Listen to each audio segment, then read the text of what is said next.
성경 말씀은 마태복음 25장 41절부터 46절까지입니다. 마태복음 25장 41절부터 46절까지입니다.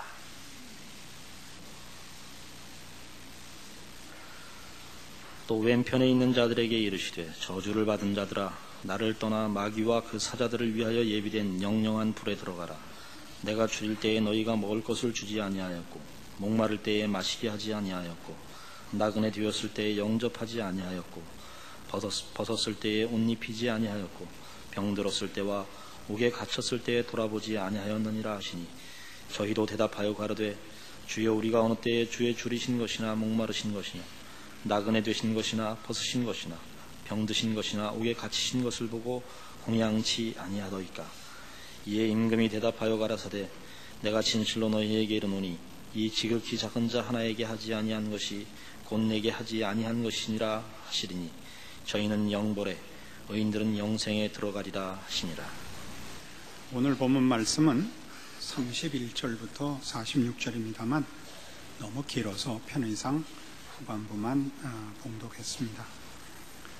31절을 보시면 인자가 자기 영광으로 모든 천사와 함께 올 때 자기 영광의 보좌에 앉으리니 모든 민족을 그 앞에 모으고 각각 분별하기를 목자가 양과 염소를 분별하는 것 같이 하리라 이렇게 말씀하십니다. 물론 최후의 심판 때의 모습을 설명하고 있는 줄로 압니다. 그런데 이 심판은 우리가 보통 이해하는 심판과 조금 다릅니다. 우리가 최후의 심판을 이해하는 것은 신자와 불신자를 갈라내는, 그래서 주를 믿는 하나님의 백성들은 영원한 나라에, 그리고 주를 외면하고 하나님을 반대한 불신자들은 영원한 형벌에 들어가는 것으로 우리의 심판에 대한 이해가 구성되어 있습니다. 그러나 여기 마태복음 25장에 등장하는 심판의 모습은 그런 일반적인 심판에 관한 시각에서의 묘사가 아니고 자칭 신자라 하는 자들 속에서 참다운 신자와 그렇지 않은 자를 구별하는 특별한 시각과 그 내용을 담고 있습니다. 그것은 여기 있는 32절에 모든 민족을 그 앞에 모으고 각각 분별하기를 목자가 양과 염소를 분별하는 것 같이 하리라 하는 말씀에 분명하게 암시되어 있습니다. 우리는 양과 염소라는 것이 분명하게 구별됩니다만 한국에서는 말이죠, 이 팔레스타인에서는 양과 염소가 굉장히 유사하답니다. 그래서 전문가가 아니면 구별이 불가능하다고 합니다. 그래서 여기 목자가 양과 염소를 분별하듯이 라는 건 전문적인 구별을 말하고 있고, 이것은 우리 마태복음 전체의 일관된 사상이기도 합니다. 마태복음의 일관된 사상이라는 것은 이 마태복음은 그 독자를 유대인들로 삼고 있는 책입니다. 저들은 이미 하나님의 백성이요 신앙을 소유한 자들이라 믿고 있는 자들에게 저들의 잘못된 신앙을 지적하며 특별히 메시아를 믿지 않은, 메시아를 알아보지 못한 저들의 무지를 꾸짖는 것이 하나의 초점으로 되어 있기 때문에 마태복음에 등장하는 이런 구별들은 신자와 불신자의 구별이 아니라 참다운 신자와 그렇지 않은 자의 구별이 주를 이루고 있음을 봅니다. 마태복음 7장 22절입니다. 여러분들도 잘 아시는 유명한 내용입니다. 그날에 많은 사람이 나더러 이르되 주여 주여 우리가 주의 이름으로 선지자 노릇하며 주의 이름으로 귀신을 쫓아내며 주의 이름으로 많은 권능을 행치 아니하였나이까 하리니 그때 내가 저희에게 밝히 말하되 내가 너희를 도무지 알지 못하니 불법을 행하는 자들아 내게서 떠나가라 하리라 이겁니다. 스스로는 참된 하나님의 백성이요 또 일꾼이라 생각했지만 아닌 자들에 대한 내용입니다. 같은 마태복음 13장에 가시면 이런 설명도 나옵니다. 24절, 13장 24절. 예수께서 그들 앞에 또 비유를 베풀어 가라사대 천국은 좋은 씨를 제밭에 뿌린 사람과 같으니 사람들이 잘 때 그 원수가 와서 곡식 가운데 가라지를 덧뿌리고 갔더니 싹이 나고 결실할 때 가라지도 보이거늘 집주인의 종들이 와서 말하되 주여 밭에 좋은 씨를 심지 아니하였나이까? 그러면 가라지가 어디서 생겼나이까? 주인이 가로되 원수가 이렇게 하였구나. 종들이 말하되 그러면 우리가 가서 이것을 뽑기를 원하시나이까? 주인이 가로되 가만두어라. 가라지를 뽑다가 곡식까지 뽑을까 염려하노라. 둘 다 추수 때까지 함께 자라게 두어라. 추수 때 내가 추수꾼들에게 말하기를 가라지는 먼저 거두어 불사르게 단으로 묶고 곡식은 모아 내 곳간에 넣으라 하리라. 여기도 알곡과 가라지를 가르는 문제가 소개되고 있습니다. 이와 같이 오늘 본문은 신자와 불신자를 구별하는 심판이 아니라 스스로 신자라고 말하는 자들 속에서 참된 신자와 그렇지 않은 자를 갈라내는 심판을 설명하고 있는 것을 보게 됩니다. 그것은 이런 표현에서뿐만 아니라 지금 마태복음 25장과 그 앞에 24장, 25장에 걸친 말하자면 감람산 강화라 우리가 이렇게 이름을 붙인 이 예수님의 가르치심 속에 일관된 주제인 것입니다. 이 24장과 25장의 내용은 우리가 몇 주에 걸쳐서 지금 해오는 바대로 예루살렘의 멸망과 세상의 끝에 관한 내용입니다. 여기서 다루는 세상 끝에 일어나는 마지막 심판, 즉 세상의 종말은 예루살렘의 멸망에서 나타나는 어떤 내용들과 일관된 내용 속에서 조망하는 국면인 것입니다. 일반적인 종말, 일반적인 심판이 아니라 예루살렘 멸망에서 언급되고 있고 부각되고 있는 내용과 이어지는 시각에서 다루는 그 국면을 내서 보는 내용들이라 말입니다. 그래서 예루살렘의 멸망은 왜 일어났냐면 저들이 하나님의 백성이요 율법을 소유한 자요 제사제도 또 성전을 소유하고 있지만 참다운 신앙의 길을 걷지 못하여 외식하는 자라라는 꾸중과 심판을 받게 된 것을 그 내용으로 하고 있습니다. 외식한다는 것은 말 그대로 겉치장만 되어 있고 내용은 없는 것을 말하며 저들이 하나님의 택하신 백성으로서 저들이 마땅히 져야 할 하나님의 백성된 책임과 제사장으로서의 직분을 실패한 것을 말합니다. 그것과 연결되는 같은 내용의 시각에서 보는 종말은 뭐냐 하면 그래서 종말을 준비하는 것은 참다운 신앙으로 준비하는 것이요 그 참다운 신앙으로 종말을 준비했는가 안 했는가를 마지막 날에 심판할 것이다. 이렇게 이어지고 있는 것이죠. 그 참다운 신앙을 가지는 것을 뭐라고 했느냐면 근신하여 깨어 있으라고 가르쳤고 근신하고 깨어 있음은 하나님의 자녀들이 그리스도와 묶여 있는 것을 말한다 했습니다. 그것은 24장 말미부터 나온 악한 종을 심판할 때 외식하는 자의 율에 처하리라 하는 표현에서 우리가 확인했고 열처녀 비유 거기 미련한 5처녀가 등은 가졌을 때 기름을 가지지 않은 것으로 모양은 갖췄으나 불을 붙일 기름을 갖고 있지 않은 것으로 우리의 깨어있음과 하나님의 자녀된 자들이 기다려야 하는 종말은 하나님의 자녀의 그 뿌리, 중심, 본질에 묶여 있어야 되는 것임을 포도나무 비유를 통하여 확인했었습니다. 마찬가지로 지금 이 마지막 심판에 대한 묘사도 그래서 그 종말을 기다려야 하는 자세에서 부각된 신앙의 본질들, 가장 핵심되는 내용들로서 이제 판가름하고 있음을 보임으로써 우리로 하여금 진정한 신자의 내용, 또 원리, 분별 이런 데 대한 분명한 이해를 성경이 돕고 있는 것입니다.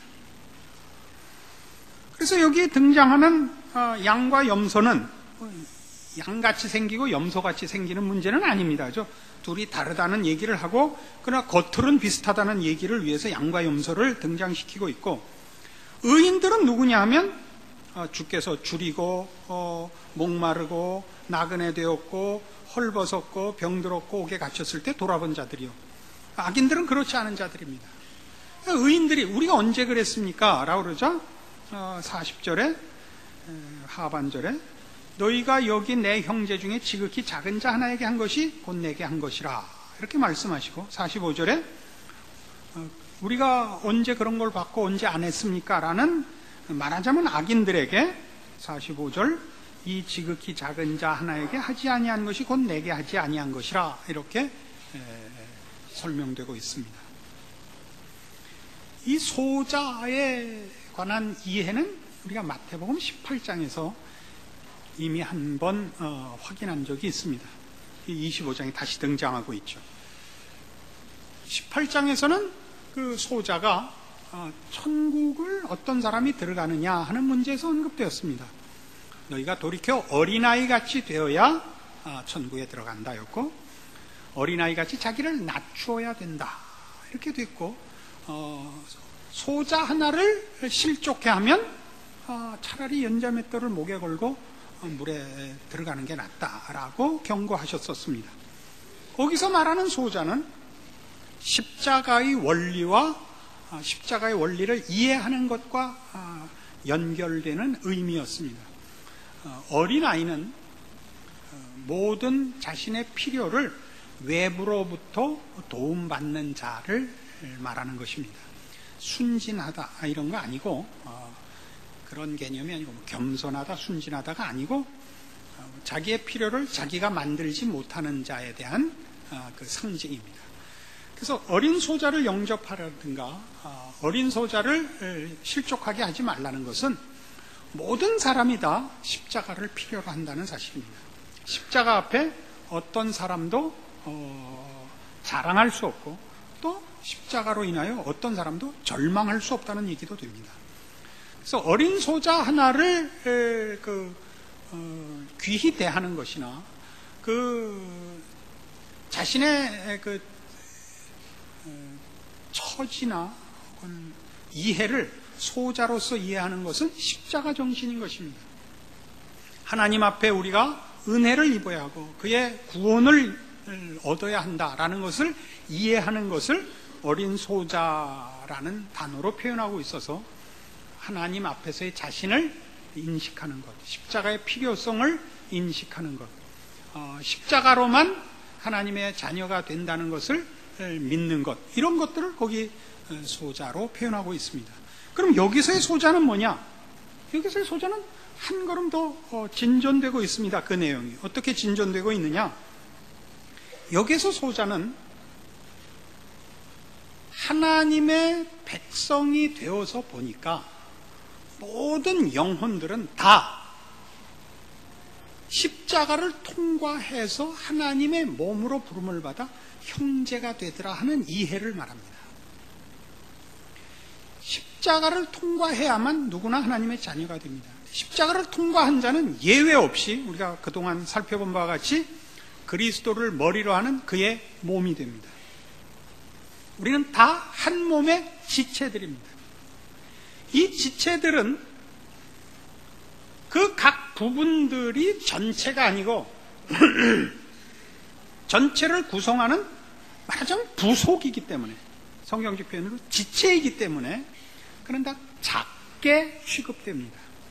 여기서 작다는 것은 그 가치나 뭐 이런 것이 작아서가 아니라 대표는 언제나 머리 대신 예수 그리스도께서 하시고 우리는 그 몸으로 그에게 묶여 있기 때문에, 그리고 각 부분이기 때문에 영광을 취할 때 지난번에도 얘기했다시피 뭐 차범근의 오른발 이렇게는 우리가 안 부른다 그럽니다.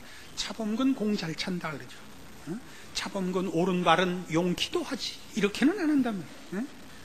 그래서 그게 작은 자로 표현이 되고 있는 것입니다. 여기에 말하자면 이 참된 신자와 거짓된 신자, 사실은 그걸 구별하는 데 목적이 있는 것이 아니고 참된 신자들이 놓치지 않아야 되는 신앙의 핵심을 이해시키기 위하여 이런 말하자면 설명이 등장하고 있는 것입니다만은 그 놓쳐서는 안 되는 신앙의 본질이 있는 것입니다. 그게 뭐냐?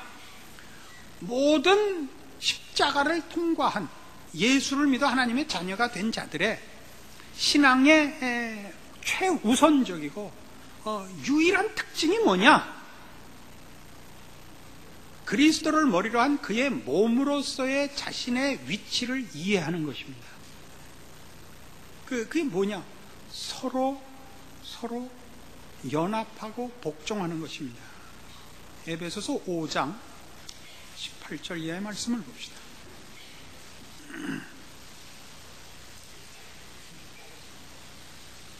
신약성경 315페이지 에베소서 5장 18절입니다. 아까 마태복음을 찾자 그럴 때는 성경책 넘기는 소리가 우레와 같이 들리더니 에베소서만 찾자 그래도 벌써 나는 모른다. 최소한 에베소서가 신약에 있다는 것만은 알고 계십니다. 315페이지 에베소서 5장 18절입니다. 술 취하지 말라. 이는 방탕한 것이니 오직 성령의 충만을 받으라. 시와 찬미와 신령한 노래들로 서로 화답하며 너희의 마음으로 주께 노래하며 찬송하며 범사에 우리 주 예수 그리스도의 이름으로 항상 아버지 하나님께 감사하며 그리스도를 경외함으로 피차 복종하라. 그리스도를 경외함으로 피차 복종하라. 이게 얼마나 정확한 표현인지 모릅니다.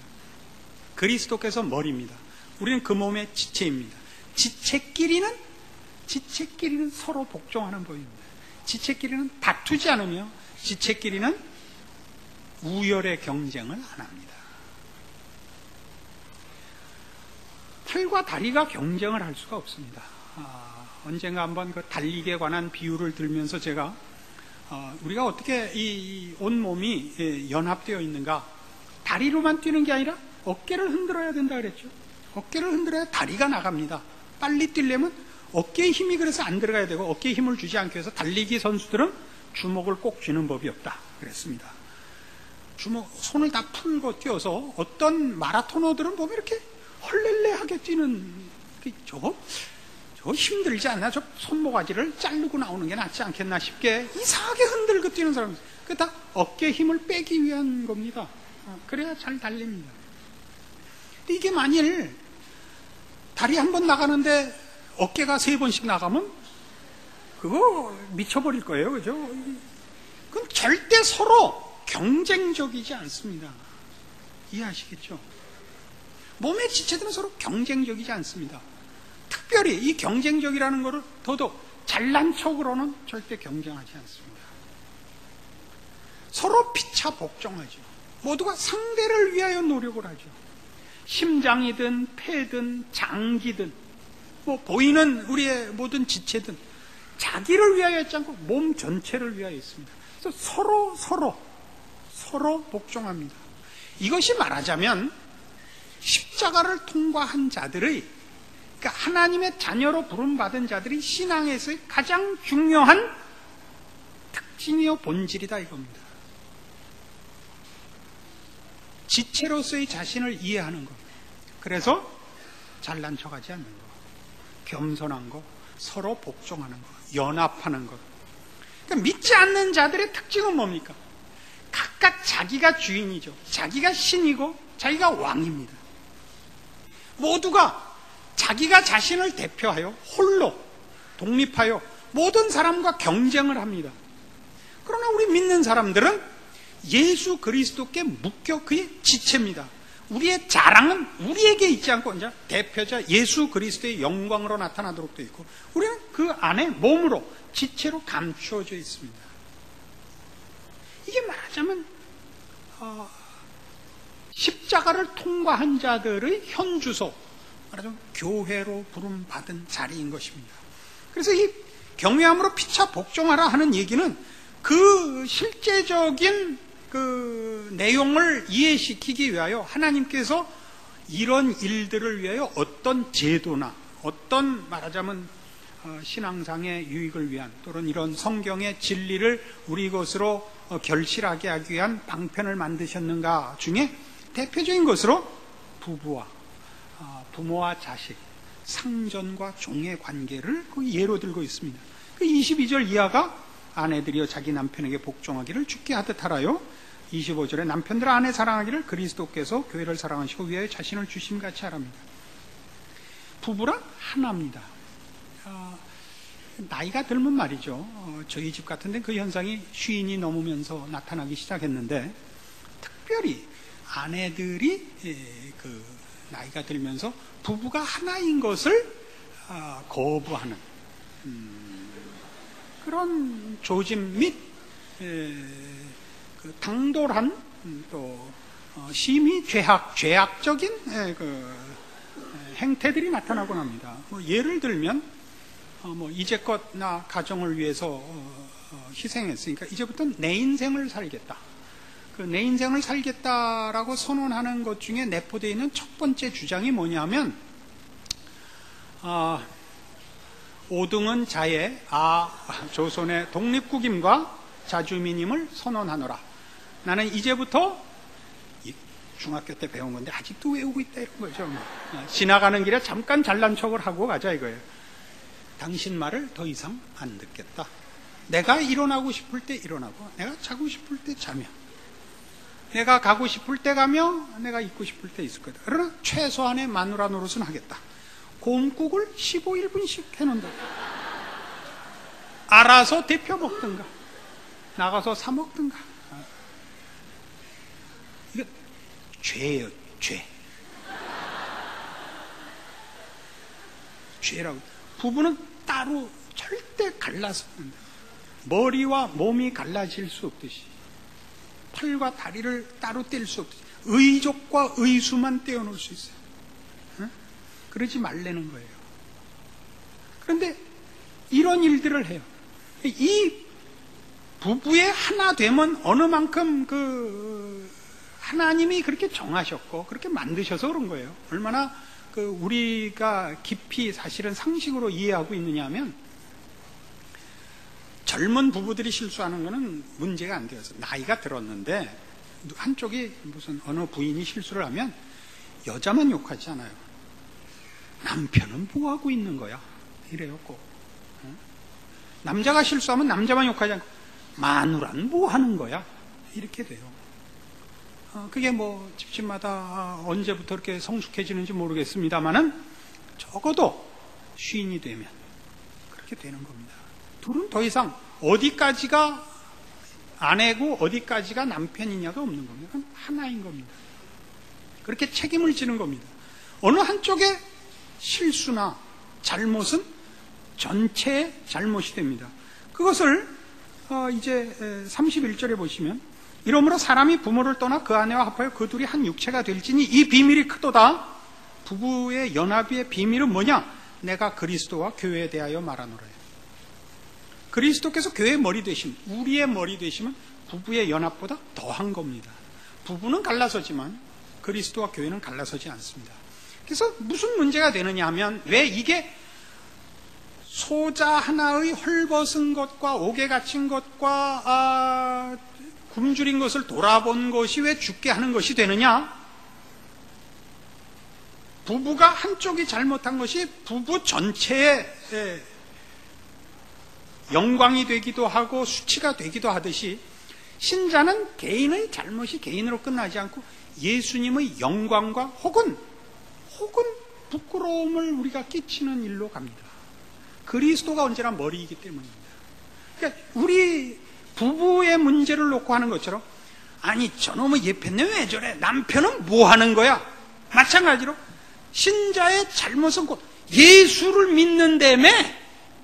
예수는 뭐야? 응?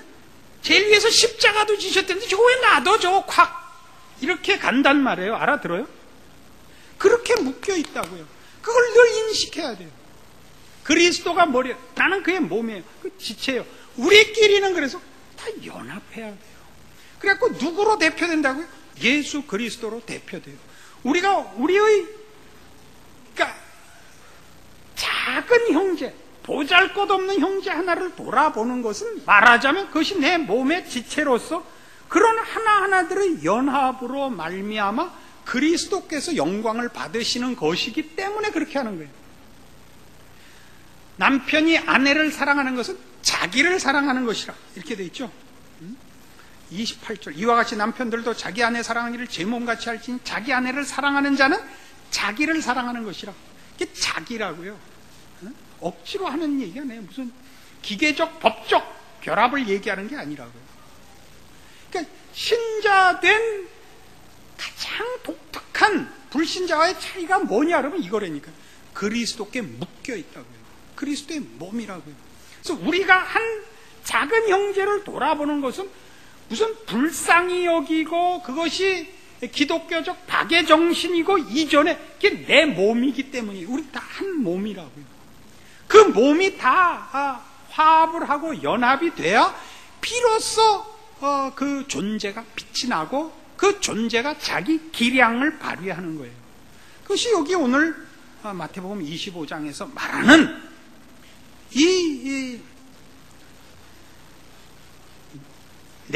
여기 내 형제 중에 지극히 작은 자 하나에게 한 것이 곧 내게 한 것이니라에 해당하는 것입니다. 이것은 그 앞에 마태복음 18장에 가도 이 이해를 돕는 말씀이 등장을 합니다. 18장 18절 진실로 너희에게 이르노니 무엇이든지 너희가 땅에서 매면 하늘에서도 매일 것이요 무엇이든지 땅에서 풀면 하늘에서도 풀리리라. 진실로 다시 너희에게 이르노니 너희 중에 두 사람이 땅에서 합심하여 무엇이든지 구하면 하늘에 계신 내 아버지께서 저희를 위하여 이루게 하시리라. 두세 사람이 내 이름으로 모인 곳에는 나도 그들 중에 있느니라.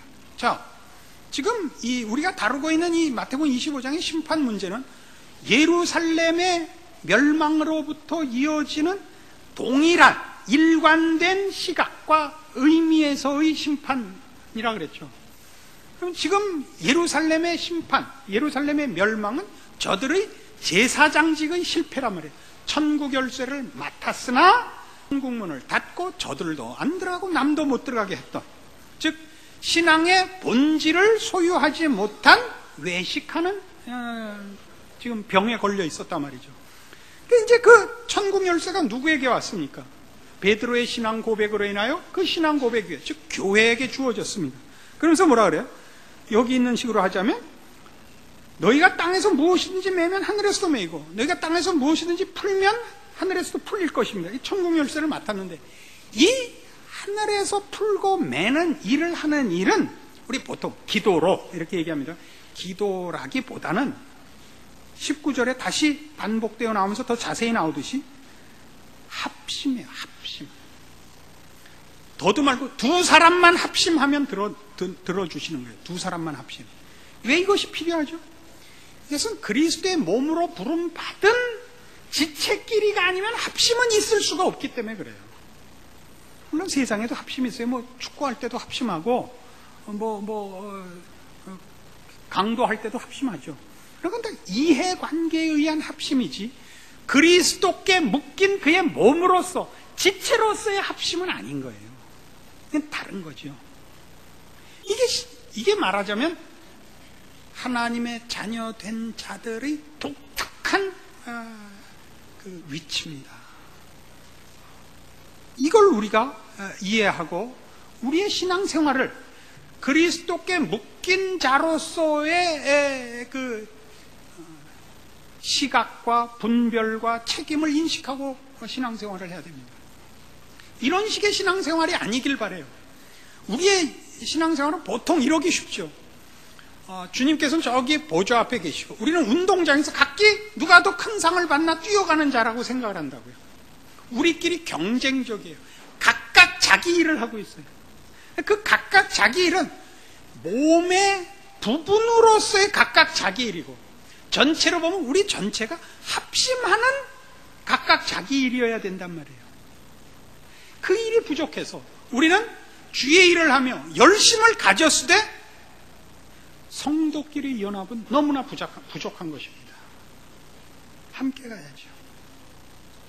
아무리 내가 신체 조건이 좋아도 숨이 차면 못 뛰는 것 같이, 아무리 심폐기능이 좋아도 팔다리가 없으면 뛰어갈 수 없는 것 같이 우리 전체 함께 가야 되는 존재예요. 그것이 예수 믿고 얻은 가장 두드러진 차이요, 구별이요, 다른 점이라고요.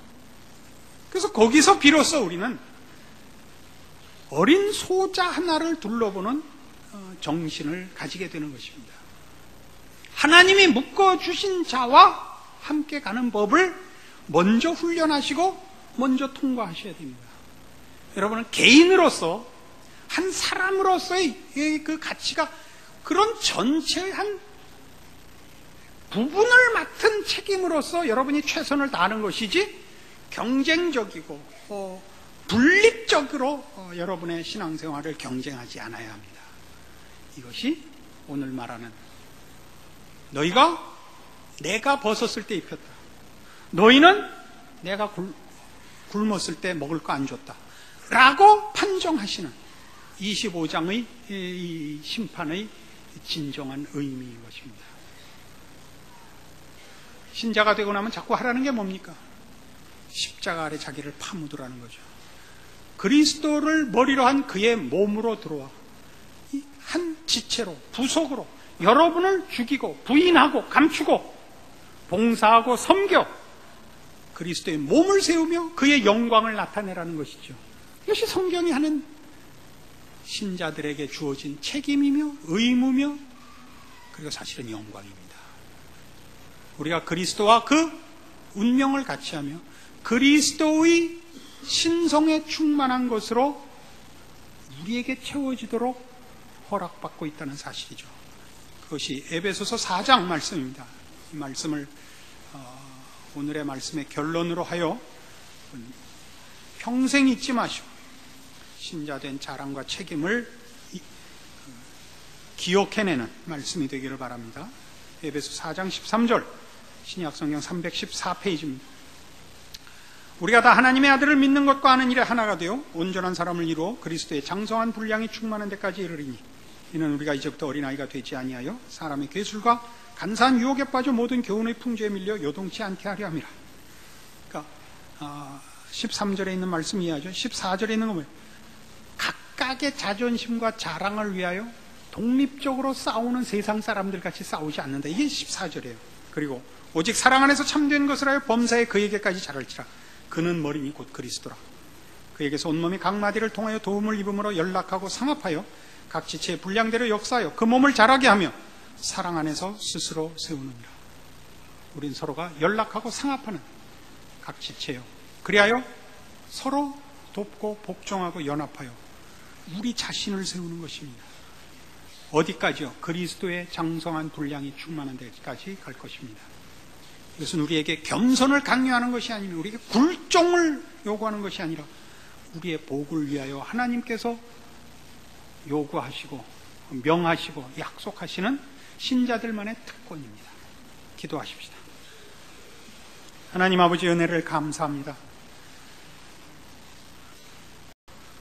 그리스도를 머리로 한 그의 몸으로 부름받은 신자된 우리의 자랑들과 책임들을 확인하였습니다. 우리의 자랑은 그리스도의 몸된 곳에 있으며 우리의 책임은 그 지체들 간의 복종과 겸손과 연합과 사랑에 있습니다. 이런 것들은 다 우리 자신을 위한 하나님의 허락한 복입니다.